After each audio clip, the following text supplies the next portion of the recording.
How good are your eyes? Better. But that's not actually what I mean. I'm talking about what you pay attention to as you go through your day. Do you see that candy wrapper on the sidewalk? The dishwasher that needs to be unloaded? What about the toy lying in the middle of the floor that someone is definitely gonna trip over? Do your eyes pay attention to the kid playing alone on the playground? Or your older neighbor trying to wheel her trash bin up the driveway? All around you, there are things that need to be done, just waiting for someone to step up. And that someone can be you. When you see that piece of trash, toss it in the can. Take that silverware and slide it in the drawer. Pick up that toy and put it away. Invite that kid to join your kickball team and offer to help your neighbor get her rolling bin back to the house. When you see a need and you make a move to take care of it, that's initiative. It's a great way to show love to the people around you. When you see what needs to be done and do it, others can see God at work in you. That's why initiative is an amazing way to worship God with your life. Because worship is about more than just singing loud, it's all about living loud.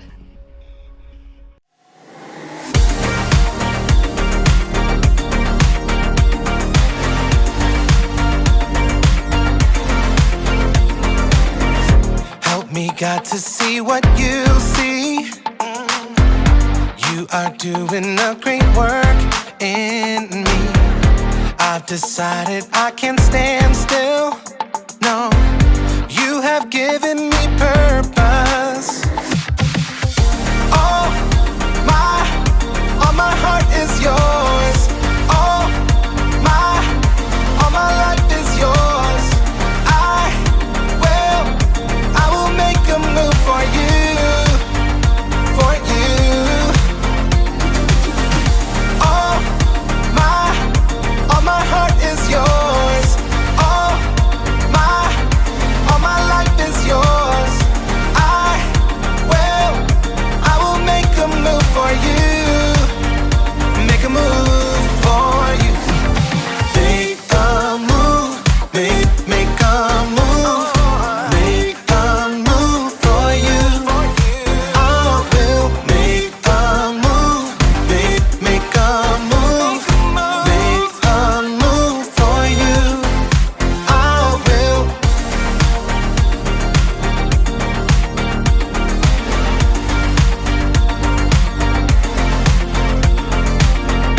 I'll take up the call to serve you. You have given me a job to do. I wanna love the world just like you. Yeah, you have given me purpose. All my heart is yours. All my life is yours. I will make a move for you, for you. All my heart is yours. All my life is yours. I will make a move for you. Make a move for you. Make a move, make a move. Make a move for you. I will make a move, make a move. Make a move for you. I will.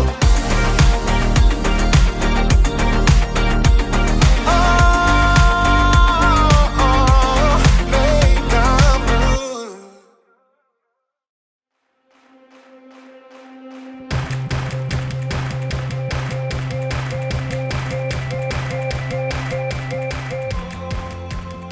Hello, people of Earth! It's me! Jacob! Oh, there it is. That's how I... Nope, that's not it, Jacob. Okay. Okay. Nope, it's back on again. Okay. And I am ready for launch. I mean, Not really. I don't actually have a rocket or anything. But I am ready for initiative. Initiative is seeing what needs to be done and doing it. Astronauts are really great at showing initiative. When they see what needs to be done, they don't just ignore it. They do something about it. They even have this thing they do before every launch. It's called a status check, and it works like this. Rocket fuel, check. Oh. Rocket fuel is a go. Red switchy thing, check. Red switchy thing. Red switchy thing is a go. Power thrusters, check.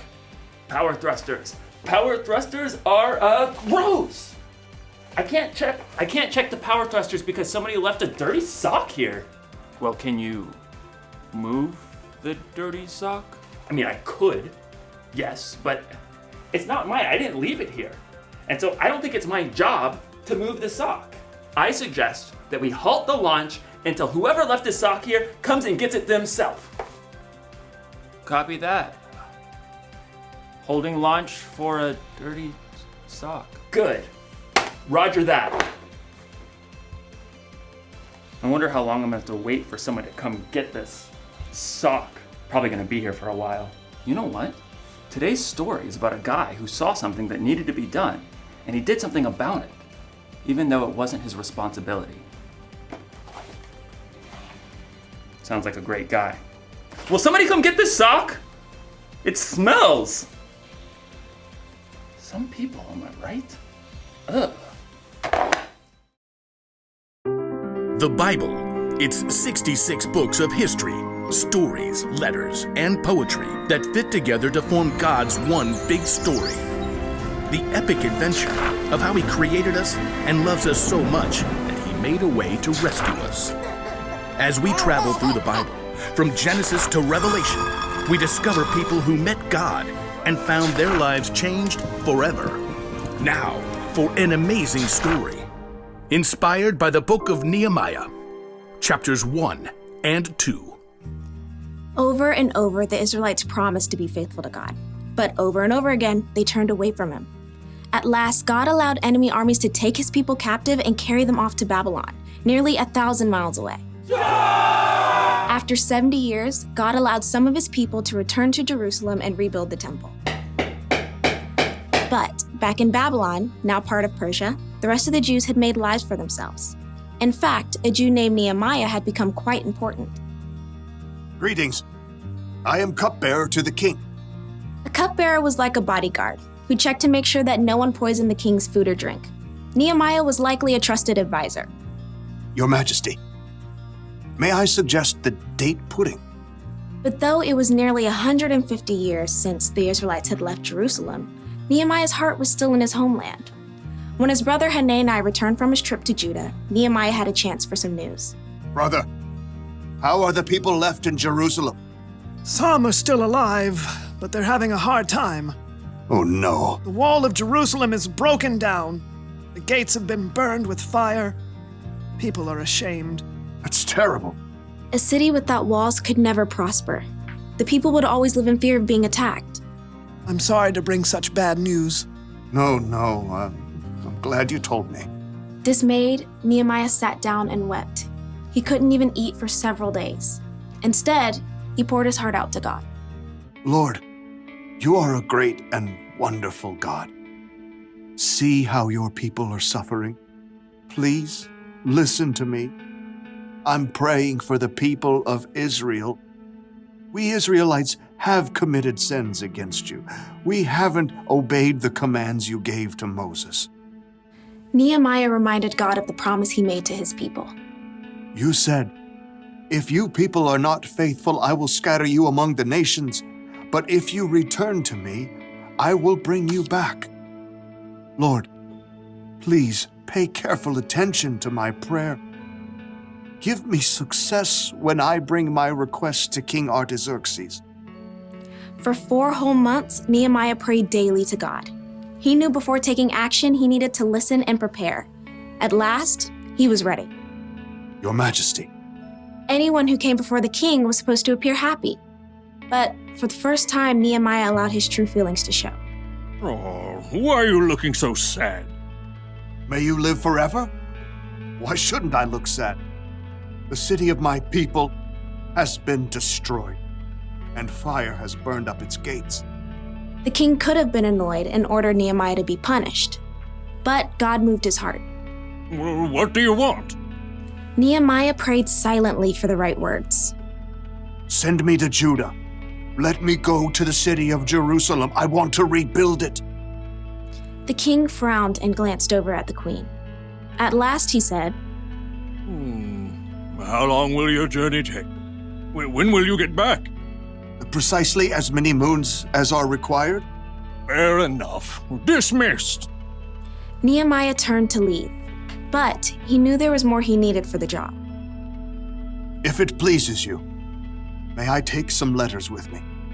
I want to give them to the governors west of the Euphrates River. Then they'll help me to travel safely. Done. Oh, and a letter to the caretaker of the royal park? So he'll give me logs for the wall and gates and a house? What next? A whole escort of army officers and horsemen? That would be fantastic. Fine. All of it. Get on with it. God had given Nehemiah such favor with the king that he had everything he needed for his long journey to Judah. At last, Nehemiah had reached the city he dreamt of his entire life. Jerusalem. Though Nehemiah was overjoyed by the first glimpse of the city, it must have been difficult to see its crumbling, broken-down walls. So much work to be done. But Nehemiah didn't tell anyone his plan at first. On a bright moonlit night, Nehemiah snuck out with only a few others to see the full damage to the walls. We have to know what we're up against. Nehemiah traveled by donkey. With a few trusted friends, they left the city through the broken valley gate. Let's head toward the Jackal Well. At last, Nehemiah got a clear picture of the devastation. Jagged piles of rock lay everywhere. The gates were gone, with scorched, gaping holes in their place. It's such a big job. Only God can do this. Nehemiah circled what was left of the wall, heading up the Kidron Valley and at last returning through the valley gate. The next morning, he called together the priests and nobles and officials. You know, I've come to visit my people in Jerusalem, but that's not the only reason I'm here. Nehemiah gestured to the jagged remains of the wall, visible from where they stood. You can see the trouble we're in. Jerusalem has been destroyed. Fire has burned up its gates. Tell us something new. Come on. Let's rebuild the wall of Jerusalem. Then people won't be ashamed anymore. Well, I mean, that's something to consider if you think about this. Our grandparents tried that years ago. But God has been helping me. He gave me favor with the king. He'll help us complete the work. So who's in? Well, me. I'm in. Me too. Let's start rebuilding! God moved the hearts of the people to help Nehemiah, and together they began the gigantic job of repairing the walls and gates of Jerusalem.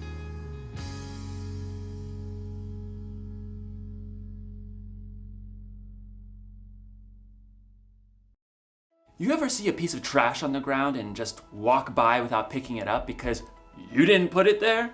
Or maybe someone didn't clean up after themselves when dinner was over? Do you just leave the messy dishes lying around? Do you ignore someone else's dirty sock? A lot of people see what needs to be done, but then don't do it because it's not their job. It's not their responsibility. But showing initiative means getting things done, not waiting for someone else to do it. That's what Nehemiah did when he started rebuilding the wall around Jerusalem. It's what Jesus did too. When he saw a need, he did something about it. He healed people who needed healing.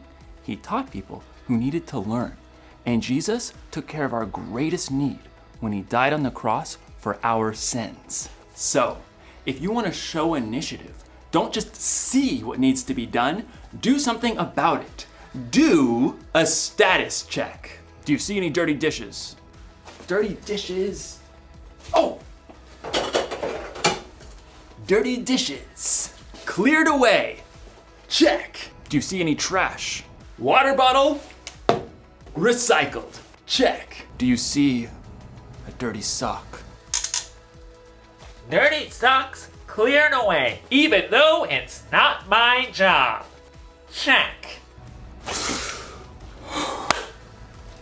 Here's the one thing to remember today. Don't wait for someone else to do what needs to be done. Initiative takes a lot of work for sure, but it's worth it. It helps you, it helps other people, and it helps the world. And maybe, just maybe, it can help the universe.